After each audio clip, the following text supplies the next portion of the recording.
ప్రభునందు ప్రియులైన మీకందరికీ యేసుక్రీస్తు ప్రభువారి నామములో శుభవందనాలు తెలియజేస్తూ ఉన్నాం.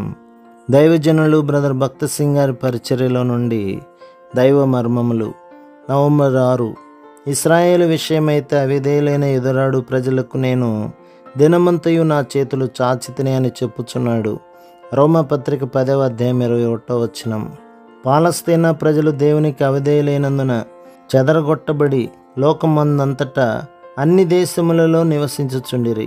అనేక పరిస్థితులు బలవంతపరచగా వారు తిరిగి స్వదేశమునకు వచ్చుచుండుట చూచుచున్నాము.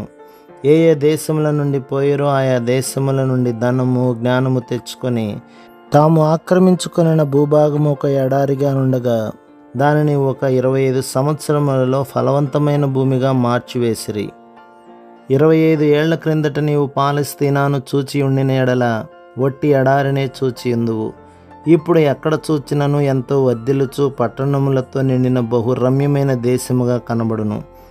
ఇప్పటికింకను క్రొత్త పాఠశాలలు కళాశాలను స్థాపించుచునే ఉన్నారు. క్రీస్తు లోకమునకు రాకపూర్వము చాలా కాలమునకు ముందుగా అరణ్యము పుష్పించునని ప్రవక్తలు చెప్పియుండుటను వారు లేఖనముల నుండి ఎత్తి చూపగలుగుచున్నారు.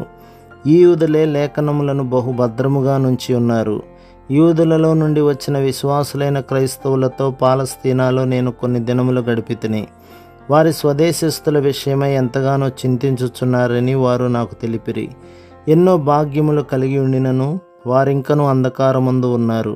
సారము కోల్పోయిన ఉప్పు వీరేనని చెప్పవచ్చును. వారు పూర్తిగా ఆత్మీయ అంధకారములో ఉన్నారు. ప్రభువైన యేసుక్రీస్తు సువార్త అనినచో వారికి అధిక ద్వేషము. బహిరంగ సువార్త ప్రకటన ఎవరునూ చేయకూడదు.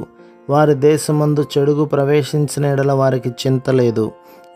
ఐరోపా నుండి ఇతర దేశముల నుండి వారిప్పటికే అక్కడి చెడుగును తమతో తెచ్చుకొని ఉన్నారు. అయితే సువార్త మట్టుకు వారికి ఇష్టం లేదు. ఇందుకే వారు నిస్సారమైన ఉప్పు వలె ఉన్నారు.